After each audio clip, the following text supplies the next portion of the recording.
hidup yang paling susah adalah orang yang kadakawa bertemu dengan orang yang dicintainya.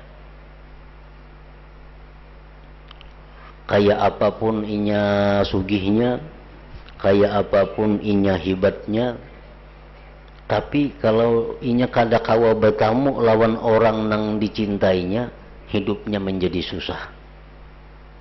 Kada berguna kayaknya harta, benda dan sebagainya. Umpamanya kita menyayangi anak. Nah, anak kita ini kita kadakawa menemui.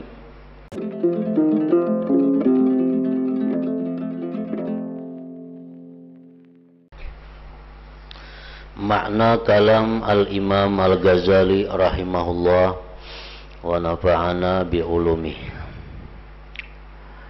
Haram bin Hayyan, salah seorang di antara tokoh tabi'in. Haram bin Hayyan, beliau berkata, orang mukmin apabila telah mengenal Allah Ta'ala, niscaya ia mencintainya. Dan apabila ia mencintainya, niscaya ia menghadap kepadanya. Dan apabila ia telah merasakan manisnya menghadap kepada Allah, niscaya ia tidak memandang kepada dunia dengan pandangan syahwat dan tidak memandang kepada akhirat dengan pandangan lemah.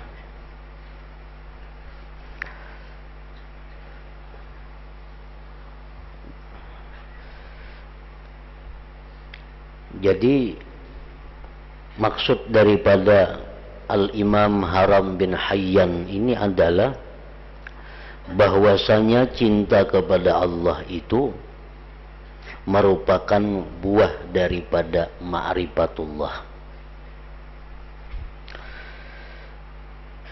Artinya kada akan bisa kita mencintai Allah sebelum kita lebih dahulu mengenal Allah. Baik mengenal fi'ilnya, mengenal sifatnya, apalagi mengenal zatnya.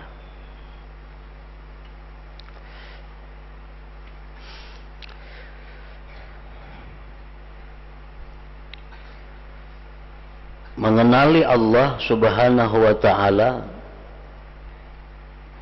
seperti mengetahui dan meyakini serta merasakan kebaikan Allah kepada kita. Ini salah satu yang dapat membuahkan kecintaan kita kepada Allah.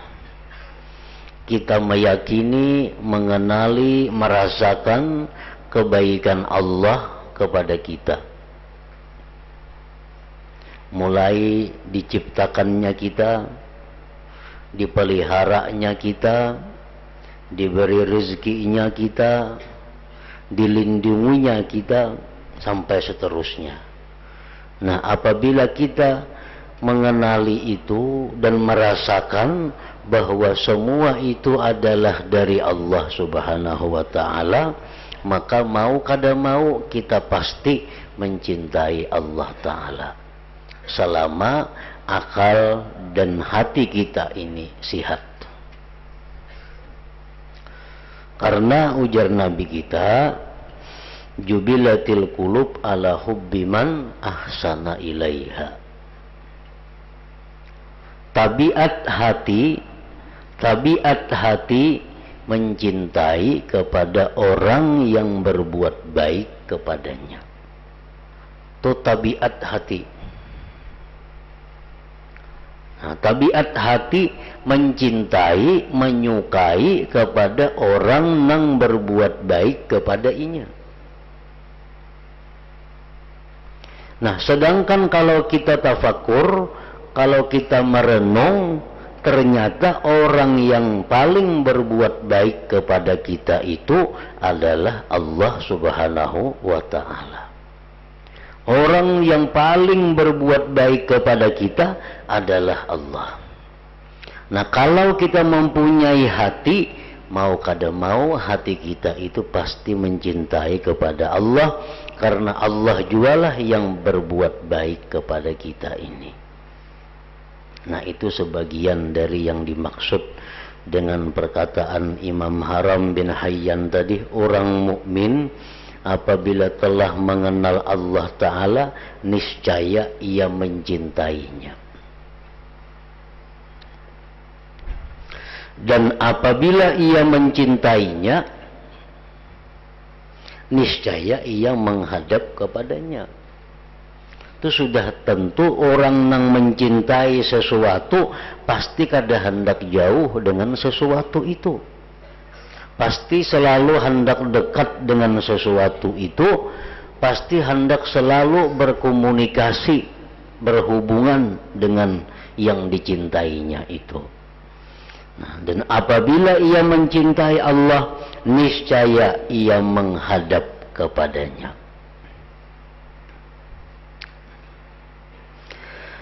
Dan apabila ia telah merasakan manisnya menghadap kepada Allah, niscaya ia tidak memandang kepada dunia dengan pandangan syahwat, dan tidak memandang kepada akhirat dengan pandangan lemah.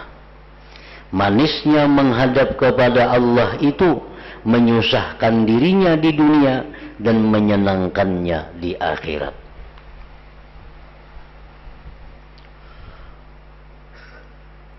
Hidup yang paling susah adalah orang yang kadakawa bertemu dengan orang yang dicintainya. Kayak apapun inya sugihnya, kayak apapun inya hibatnya, tapi kalau inya kadakawa bertemu lawan orang yang dicintainya, hidupnya menjadi susah. Kada berguna kayaknya harta, benda, dan sebagainya. Umpamanya kita menyayangi anak. Nah, anak kita ini kita kadang-kadang menemui, maka sayang benar lawan anaknya. Nah, kadang-kadang bertemuan lawan anak, maka seolah-olah apa yang kita miliki daripada harta benda itu kada ada gunanya. Makan yang nyaman, rasa kada nyaman. Kenapa? Karena kadang-kadang bertemuan lawan anak yang sangat dicintainya itu. Nah, jadi orang yang cinta kepada Allah itu membuat susah di dalam dunia ini. Kenapa? Karena dalam dunia ini inya kadakawa bertemu Tuhannya. Bertemu Tuhan itu hanya di surga. Bertemu Tuhan itu hanya di akhirat. Nah, jadi manisnya menghadap kepada Allah itu menyusahkan dirinya di dunia dan menyenangkannya di akhirat.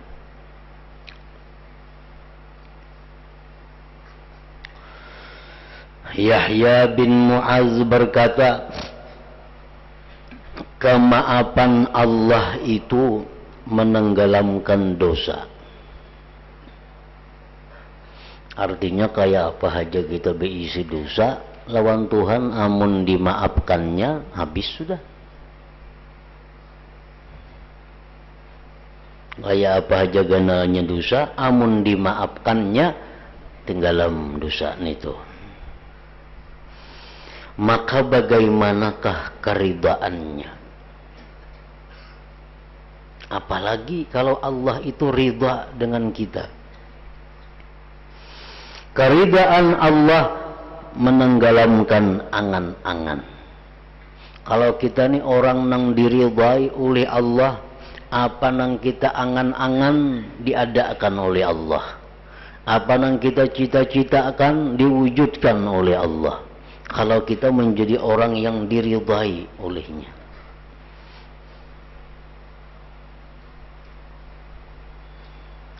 Maka bagaimanakah kecintaannya? Apalagi kecintaan Allah. Kecintaan Allah mendahsyatkan akal. Maka bagaimanakah kasih sayangnya? Kasih sayangnya melupakan sesuatu selainnya Allah. Maka bagaimanakah kelemah lembutannya itu? Nah, jadi ini perkataan Imam Yahya bin Mu'adz seolah-olah menjelaskan kepada kita tentang kedudukan. Pertama,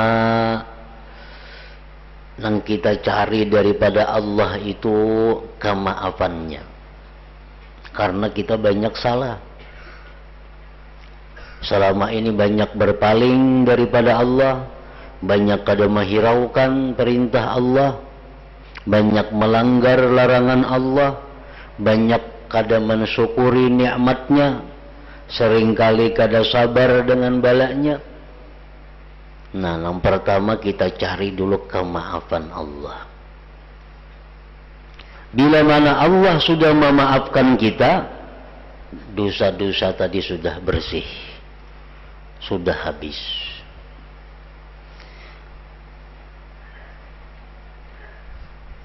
Dosa sudah habis, kemaafan sudah didapatkan, nang dicari apalagi keridhaan Allah.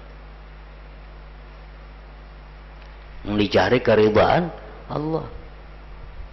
Nggak rajin doa tuh, doa terutama bulan puasa. Allahumma innaka afuwun karim tuhibbul afwa fa'fu anna. Allahumma innaka afuwun karim, engkau maha pemaaf, maha pemurah, mencintai kemaafan, maafkan kami. Nah, minta kemaafan dahulu lawan Tuhan. Nah, sesudah itu hanya Allahumma inni as'aluka ridhaka, ya Allah, aku minta kepada engkau keridhaan engkau, wal jannah, dan surga. Nah, jadi kemaafan dahulu. Dengan adanya maaf Allah itu, dosa-dosa kita habis. Nah, kalau sudah habis dosa kita, kita dimaafkan Allah, cari pulang keridhaan Allah. Kayak apa supaya Allah itu ridha dengan kita? Karena bila Allah itu ridha dengan kita, apa yang kita angan-angankan akan diberikannya. Kalau Allah sudah ridha dengan kita, napa yang kita cari lagi hanya kecintaan Allah. Kecintaan Allah. Kecintaan Allah itu sudah didapat, kasih sayangnya Allah. Karena kasih sayang itu buah daripada cinta. Kasih sayangnya didapat hanya kelemah lembutan daripada Allah Subhanahu wa ta'ala.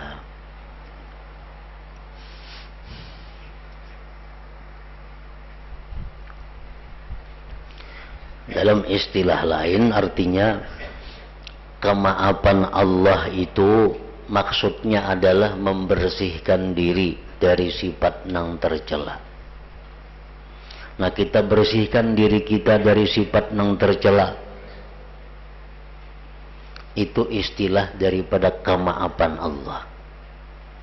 Kalau kita bersihkan diri kita daripada sifat-sifat tercela, dari hati, mata, telinga, mulut, kaki, tangan, kita bersihkan dari sifat-sifat yang tercela, berarti sudah Allah memaafkan, hanya kita perhiasi dengan sifat-sifat yang menyenangkan. Hanya kita hiasi anggota-anggota tadi dengan sifat-sifat yang terpuji untuk mendapatkan keridhaan Allah. Nah, bila mana sudah kita bersihkan diri kita dari sifat yang tercela, kita dimaafkan Allah, kita perhiasi diri kita dengan sifat-sifat yang terpuji, kita mendapat keridhaan Allah.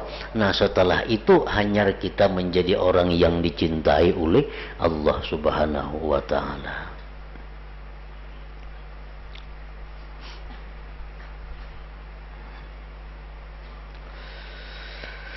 Diterangkan pada sebagian kitab yang diturunkan, artinya kitab yang diturunkan selain daripada Al-Quran, kitab-kitab yang dahulu.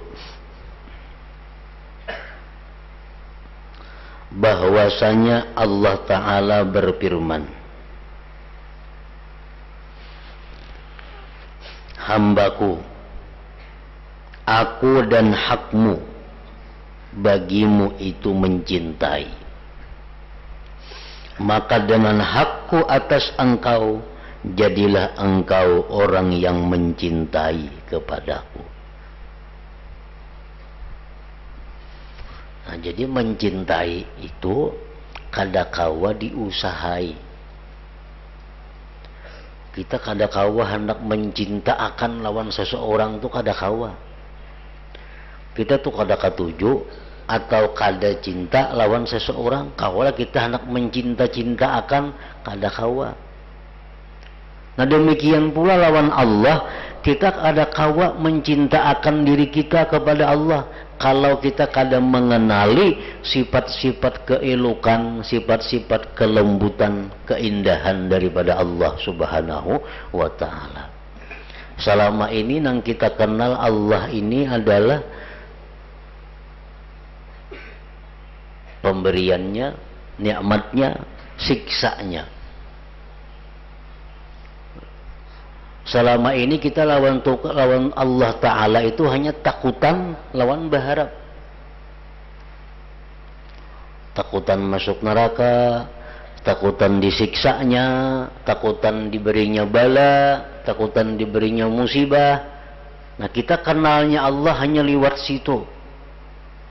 Paling-paling lagi kita lawan Allah Ta'ala tuh berharap selalu diberinya nikmat, berharap mati masuk surga. Lawan Tuhan berharap supaya jangan singgah di neraka, berharap supaya rezeki ini lancar dan luas.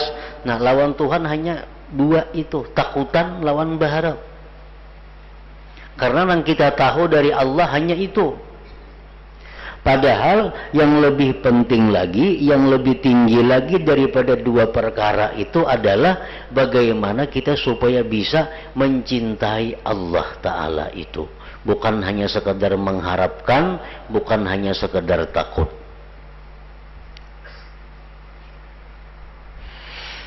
Yahya bin Mu'adz berkata, seberat biji sawi dari cinta itu lebih aku sukai daripada ibadah 70 tahun dengan tanpa cinta.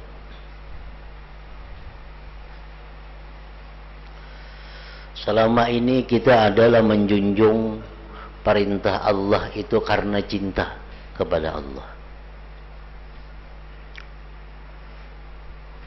Selama ini umumnya kita beribadah lawan Tuhan itu mengharapkan surga, mengharapkan kebahagiaan dunia akhirat, takutan sengsara dunia akhirat. Lalu kita beribadah, lalu rajin sembahyang, rajin berzikir, rajin baca salawat. Motivasinya, dorongannya itu hanya tadi, supaya selamat dunia akhirat, nyaman dunia akhirat, bahagia dunia akhirat. Lalu sembahyang, lalu puasa, lalu tahajud, lalu naik ke haji, lalu umrah, lalu macam-macam. Nang dicari dua nih tupang, supaya selamat bahagia untung dunia dan akhirat. Nah pernahlah kita sembahyang tengah malam karena rindu dengan Allah. Nah ini. Pernahlah kita bangun tengah malam di hari nang dingin karena ingin berdialog, karena ingin berhubungan dengan Allah yang dicintainya. Adalah kita ini berkhalwat di dalam kamar sendiri, berzikir karena merasa jinak dengan Allah yang dicintainya. Adakah kita selama ini bersedekah karena cinta kepada Allah? Adakah kita sembahyang 5 waktu karena cinta kepada Allah? Adakah kita sembahyang apapun karena cinta kepada Allah? Nah ini yang kita cari, yang mesti kita tingkatkan daripada apa yang ada selama ini. Selama ini kita selalu pikiran yang kayak itu aja, takutan gak ada sembahyang, kayaknya mati ke neraka. Nah sembahyang, Icam jangan kada sembahyang anu karena pengalih rejeki sembahyang. Icam jangan kada membaca surah Waqiah karena sempit rejeki baca surah Waqiah. Icam jangan kada membaca tabarak karena dalam kubur sakit disiksa baca surah tabarak. Nah selama ini kita lawan Tuhan tuh hubungan hanya di situ. Takut lawan mengharap. Padahal ada yang lebih utama, yang lebih tinggi, bahwa kita mengabdi kepada Allah itu dengan dasar cinta. Dan itu sangat mahal harganya. Kita misal berisi pembantu. Pembantu itu lawan kita taat benarnya. Tapi kita tahu taatnya pembantu itu karena takutan kalau kita ampihi.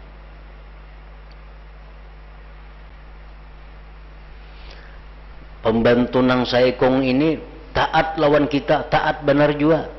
Tapi kita tahu karena gajinya tinggi. Gajinya tinggi. Ada pembantu nang saekong ini taat lawan kita. Inya semata-mata karena cinta lawan kita.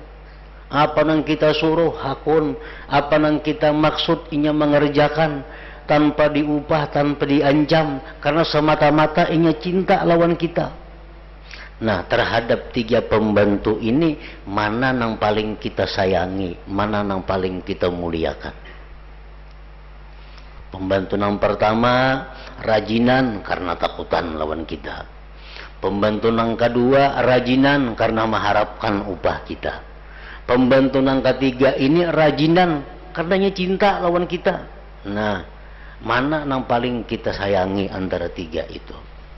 Kalau ada apa-apa nang tiga ini, nang mana yang paling kita utamakan? Tentu orang nang berbakti kepada kita dengan dasar cinta tadi. Itu mau kada mau, hati kita pasti macam itu.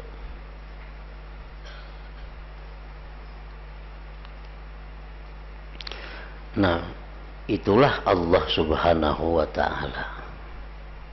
Ada orang nang beribadah lawan Tuhan karena takut neraka, diberi Tuhan pahala sekian. Ada orang yang beribadah lawan Tuhan karena mengharapkan surga, diberi Tuhan sekian. Ada orang yang beribadah kada mengharapkan apa-apa lawan Tuhan, cumanya cinta. Cinta lawan Tuhan, diupah kakada, kakak neraka, kakak surga, kayaknya kada tahu, karenanya cinta lawan Tuhan. Nah ini ganjarannya kada bisa dihinggai, kada bisa dihitung daripada banyaknya yang diberikan Allah kepada orang ini.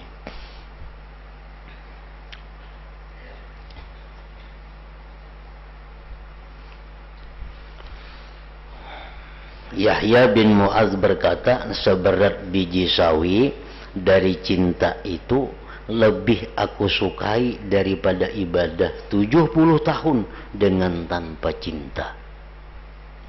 Nya sembahyang 2 rakaat saja orang nih, tapi kenapa nya sembahyang? Karena cinta lawan Allah. Lawan nang saekung sembahyang beratus rakaat, tapi lawan Tuhan kenapa nya sembahyang beratus rakaat? Karena ada yang diharapkannya lawan Tuhan supaya masuk surga, supaya ini. Nah pahalanya jauh gana nang 2 rakaat tadi. Nang saekung bangun tengah malam. Kenapa bangun tengah malam? Aku hendak berdoa lawan Tuhan supaya aku bisa ini, bisa membayari ini, bisa lunas hutang, bisa naik haji, bisa ini. Karena tengah malam ini waktu mustajab. Bangun tengah malam sembahyang hajatnya 100 rakaat.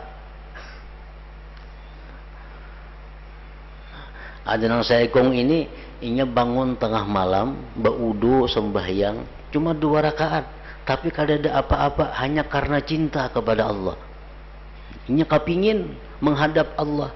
Inya kapingin bahwa malam itu diperhatikan oleh Allah. Inya kapingin bahwa malam itu dipandang oleh Allah. Lalu inya bangun sembahyang cuma 2 rakaat. Nah pahala yang didapatkannya itu jauh lebih besar daripada pahala sembahyang 100 rakaat tadi. Tapi harapan lawan Tuhan macam-macam yang diminta.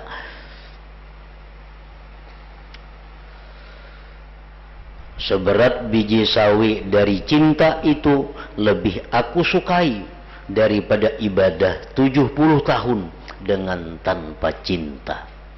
Nah, maka kita beribadah ini jarang benar cinta ini, karena kita kada tahu kayak apa cara supaya cinta itu lawan Tuhan.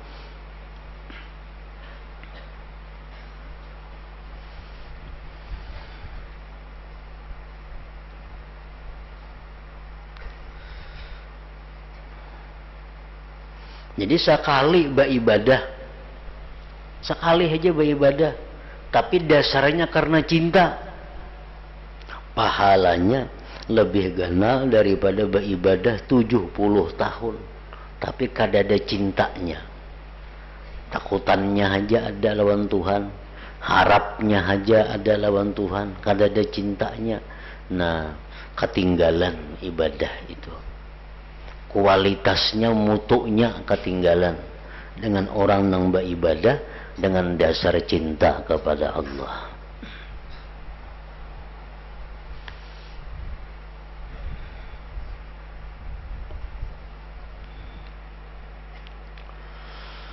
Yahya bin Mu'adz berkata, wahai Tuhanku, dalam munajat beliau kepada Allah. Munajat itu artinya bepanliran lawan Tuhan, saling mengadu, saling menyampaikan sesuatu. Nah, itu munajat. Yahya bin Mu'adz berkata, wahai Tuhanku, sesungguhnya aku tinggal di halaman-Mu. Aku ini berdiam di halaman Engkau.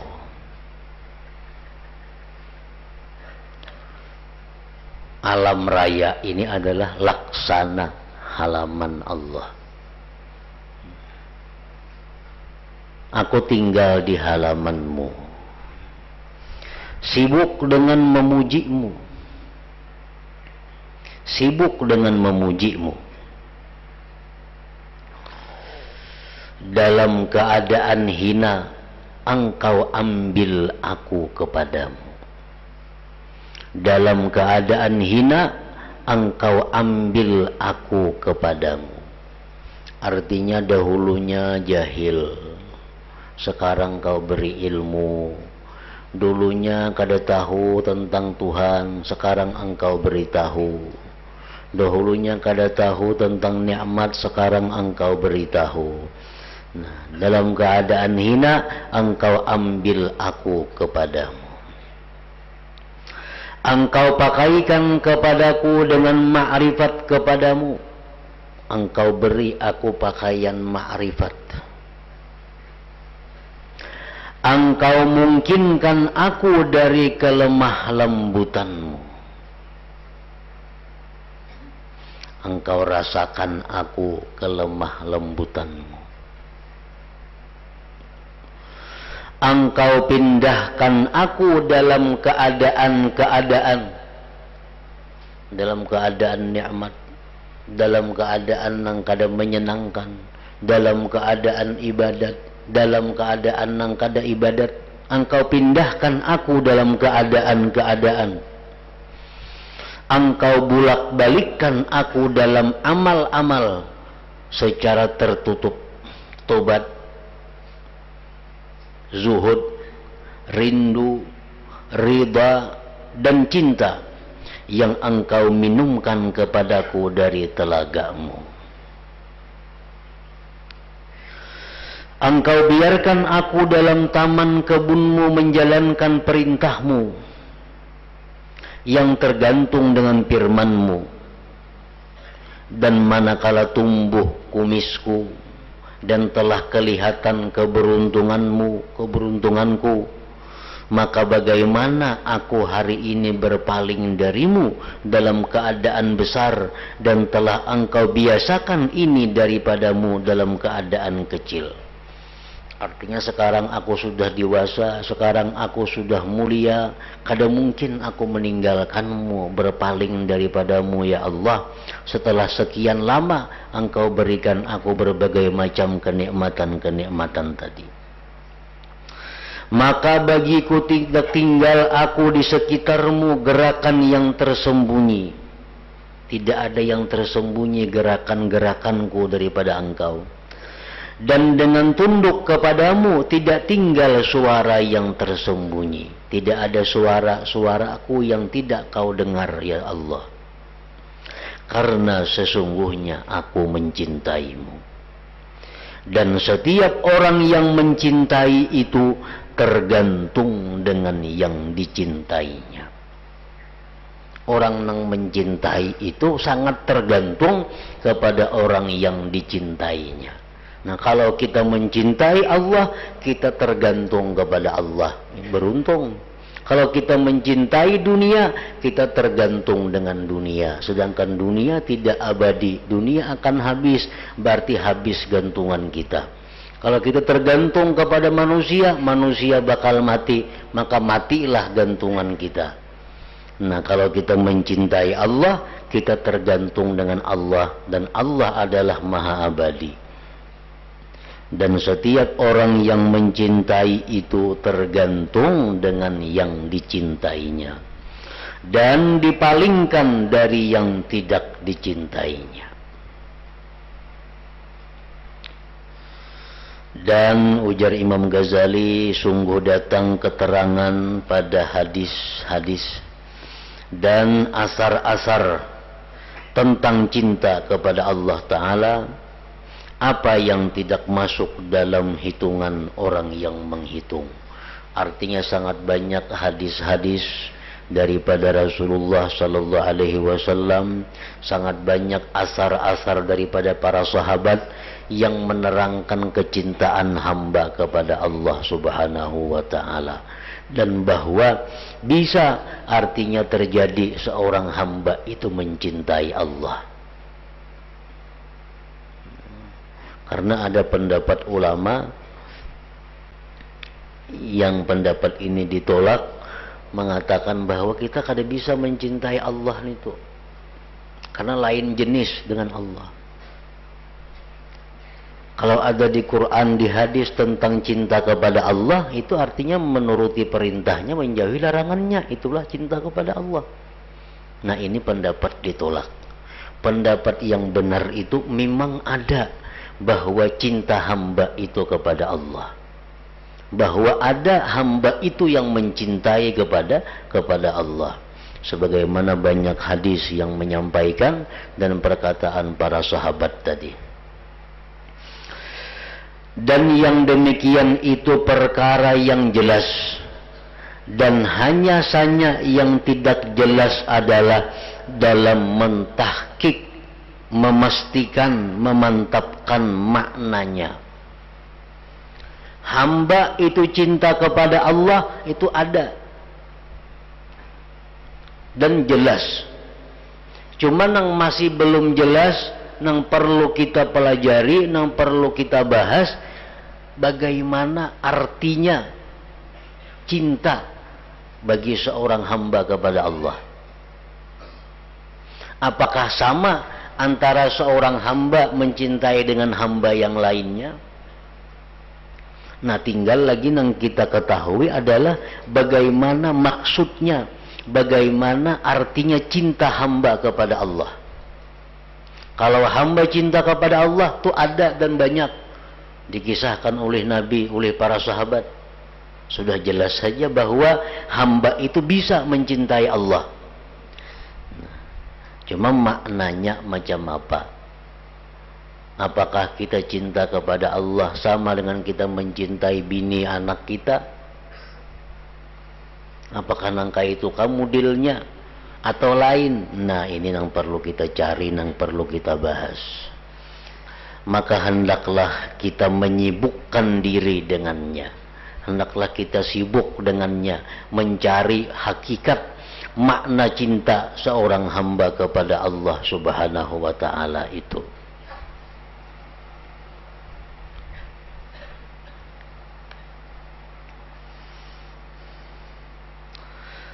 Penjelasan tentang hakikat cinta dan sebab-sebabnya dan pentahkikan makna kecintaan hamba kepada Allah Ta'ala. Apa itu arti cinta? Apa sebab-sebabnya cinta? Dan apa artinya cinta kita seorang hamba kepada Allah? Ketahuilah bahwasanya yang dicari dari pasal ini tidak terbuka kecuali dengan mengetahui hakikat mahabbah, cinta pada dirinya, pada zatnya. Cinta itu apa garang dulu artinya? Nah, itu yang perlu kita cari. Yang kedua, kemudian mengetahui syarat-syaratnya dan sebab-sebabnya. Kemudian sesudah itu memandang tentang pentahkikan, kemestian, kepastian maknanya cinta pada hak Allah Ta'ala. Pertama, yang semestinya ditahkikkan, yang semestinya dipastikan adalah bahwa tidak tergambar cinta, kada terbayang cinta kecuali sesudah kenal dan mengetahui. Itu satu dahulu. Mustahil kita mencintai sesuatu yang kita kada tahu. Jadi yang perlu kita pastikan bahwa kada tergambar cinta kecuali sesudah kenal dan mengetahui. Karena manusia itu tidak mencintai kecuali terhadap apa yang dikenalnya.